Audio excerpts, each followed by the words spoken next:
Hello दोस्तों, यदि आप भी क्लास 10th का 21 अक्टूबर को अक्टूबर मासिक परीक्षा यानी मंथली एग्ज़ाम देने वाले हैं, तो अभी के इस क्लास में क्लास 10th के लिए हम लोग हिंदी के ऑब्जेक्टिव और सब्जेक्टिव क्वेश्चन आंसर देखेंगे। इस क्लास में अक्टूबर मासिक परीक्षा के लिए देख सकते हो, यहाँ पर ये क्वेश्चन पेपर है अक्टूबर का, देख सकते हो।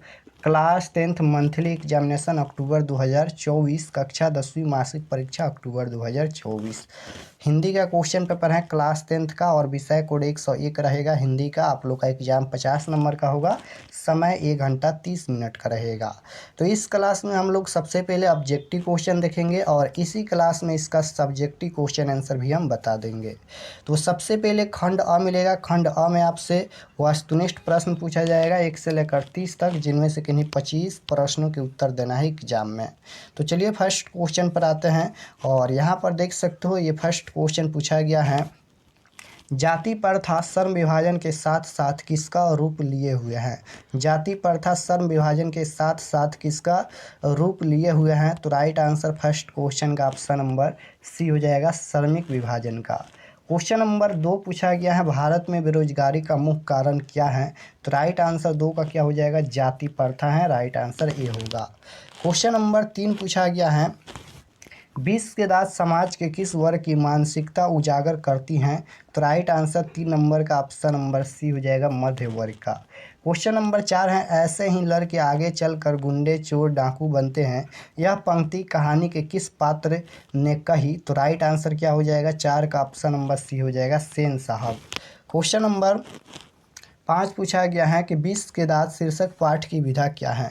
20 के दांत शीर्षक पाठ की विधा क्या है। तो 20 के दांत आप जानते हैं कहानी है, राइट आंसर डी हो जाएगा, 5 नंबर का।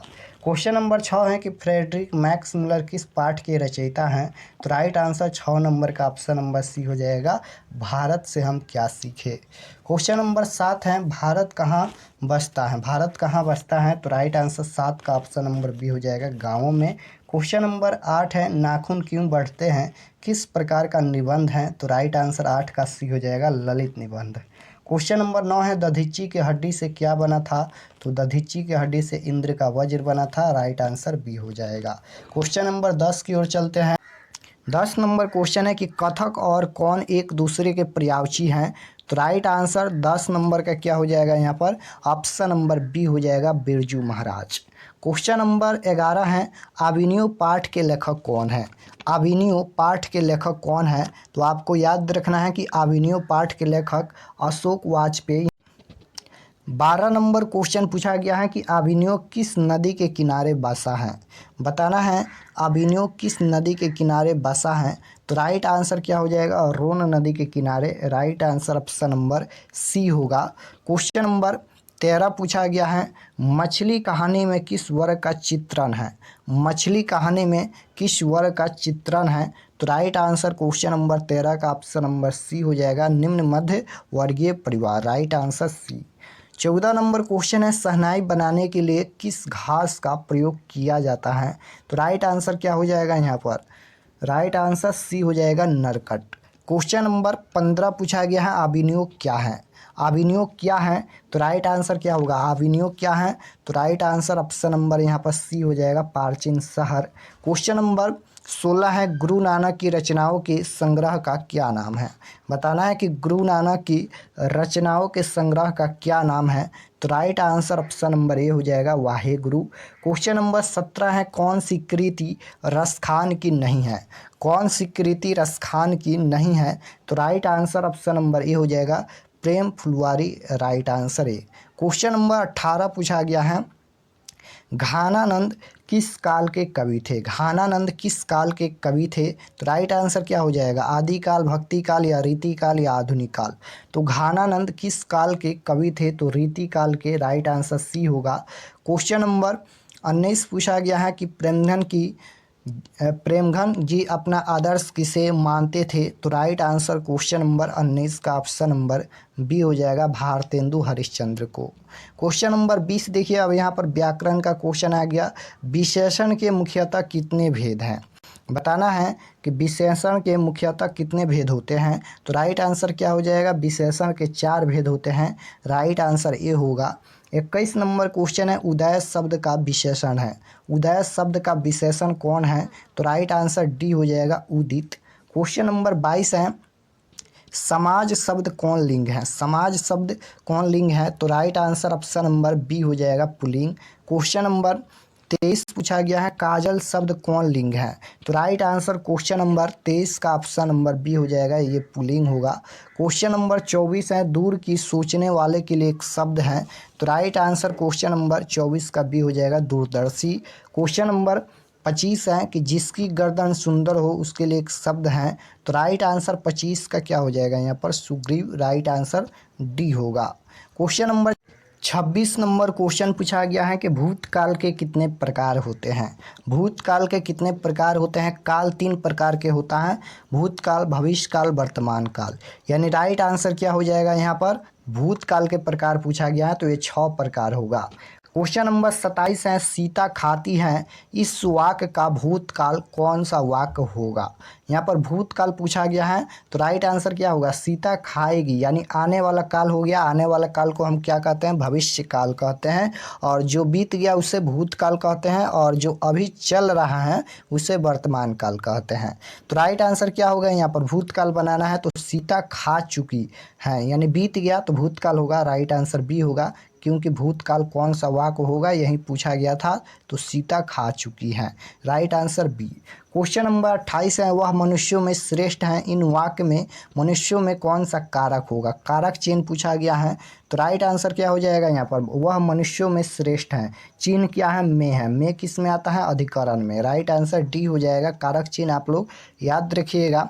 29 नंबर क्वेश्चन यहाँ पर पूछा गया है वीरेंद्र ने हरिवंश को गाय दी, इस वाक्य में को में कौन सा कारक है? तो राइट आंसर 29 नंबर का बी हो जाएगा, संप्रदान कारक। 30 नंबर क्वेश्चन है परीक्षा का संधि विच्छेद। परीक्षा का संधि विच्छेद बताना है, तो परीक्षा का संधि विच्छेद क्या होता है? परि प्लस इच्छा हो जाएगा। राइट आंसर बी होगा 30 नंबर का।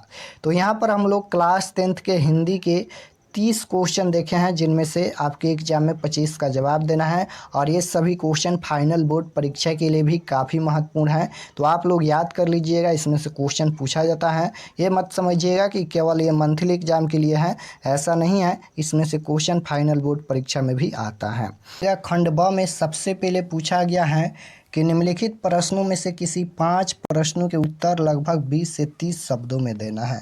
ये लघु उत्तरीय प्रश्न पूछा गया है।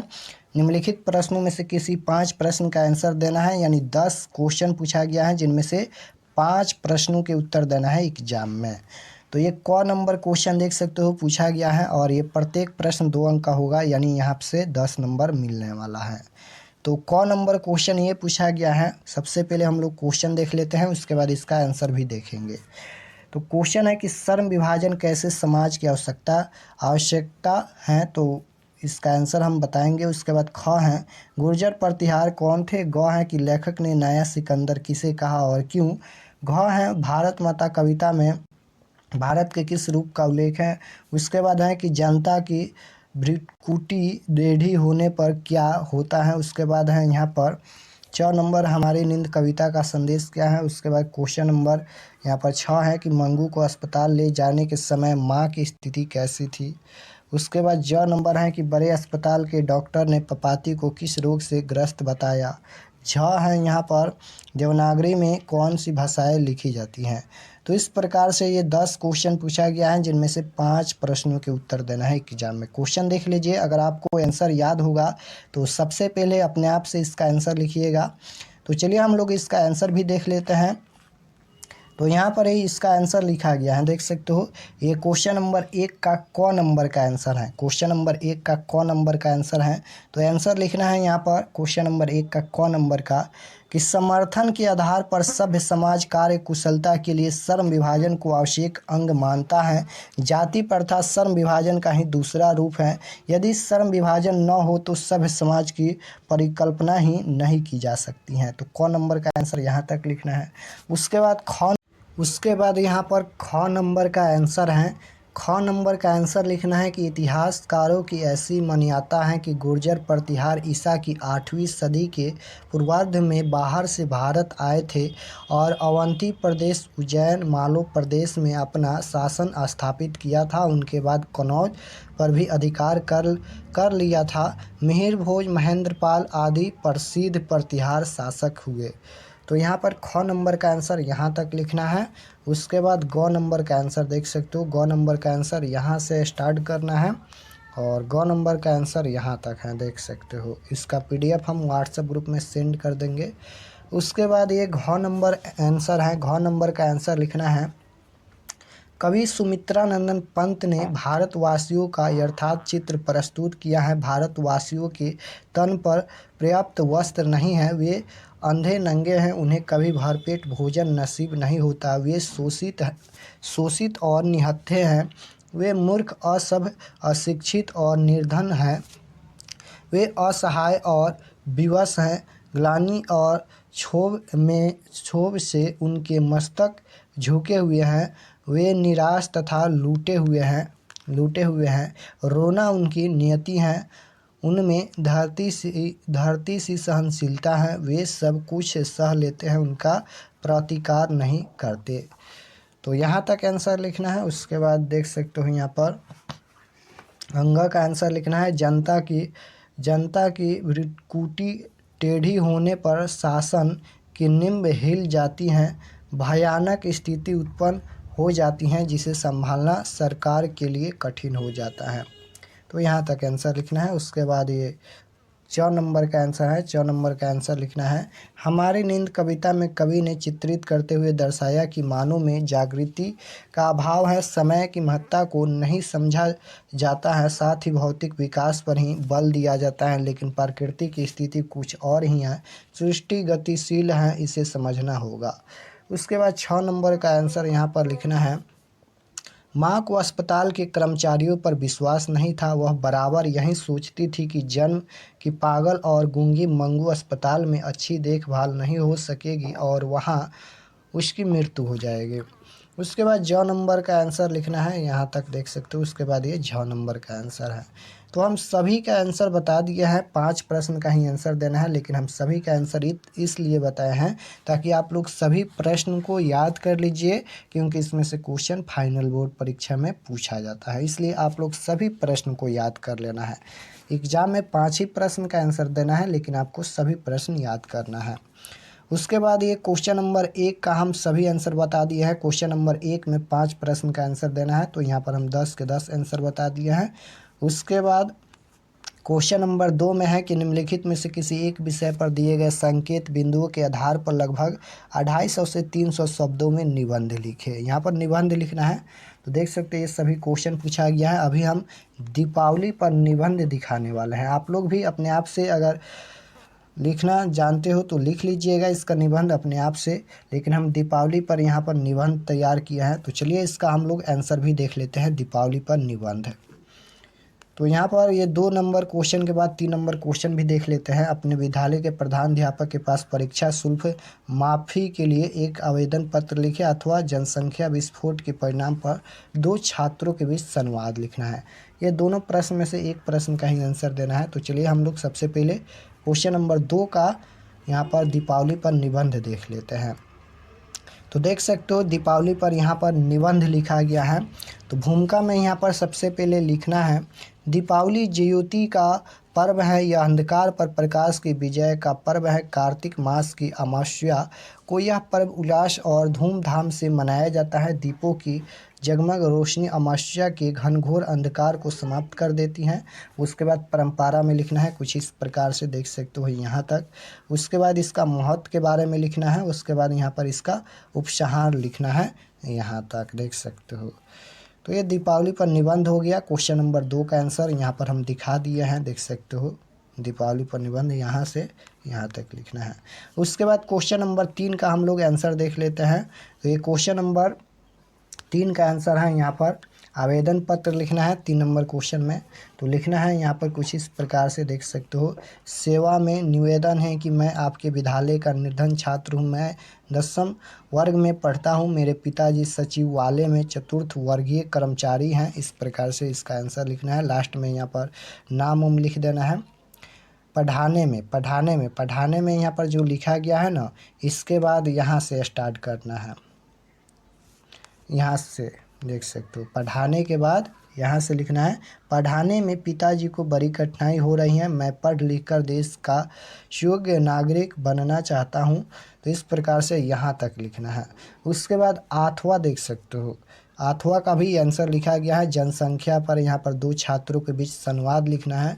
तो यहाँ पर ये 2 छात्र का नाम लिखा गया है। पहला है गोपी चंद्र, दूसरा है रामनाथ। तो देख सकते हो इसका भी आंसर यहाँ तक लिखा गया है। तो इतना ही प्रश्न पूछा जाएगा आपके एग्जाम में। और